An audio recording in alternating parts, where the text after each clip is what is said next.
C'est l'heure du journal de l'Afrique, soyez les bienvenus sur France 24. À la une ce soir, l'attente au Tchad après la présidentielle qui s'est tenue ce lundi.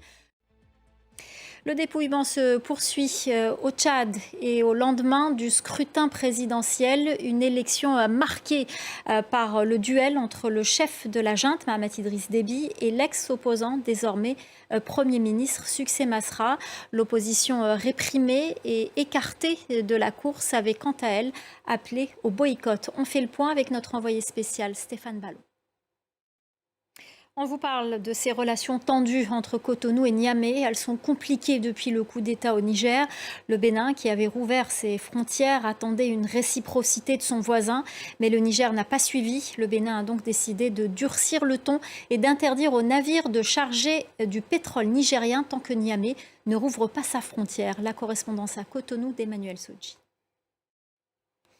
Au Togo, la nouvelle constitution a été promulguée par le président Faure Gnassingbé, une promulgation malgré la controverse. Cette constitution fait passer le Togo du régime présidentiel au régime parlementaire.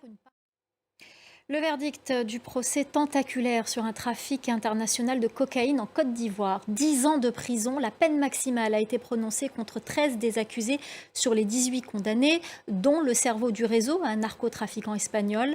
Pour rappel, en avril 2022, la police ivoirienne avait saisi plus de 2 tonnes de cocaïne.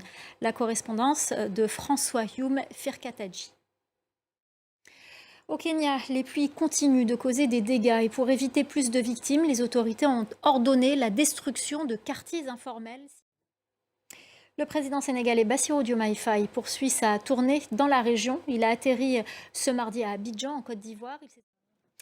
Au Sénégal, ce premier pas vers plus de transparence dans le secteur de la pêche. La liste des navires autorisés à pêcher dans les eaux sénégalaises a été rendue publique. Un geste applaudi par les acteurs du secteur. Au Sénégal, près de 20% de la population active vit de la pêche. La correspondance à Dakar de Sarah Sakou.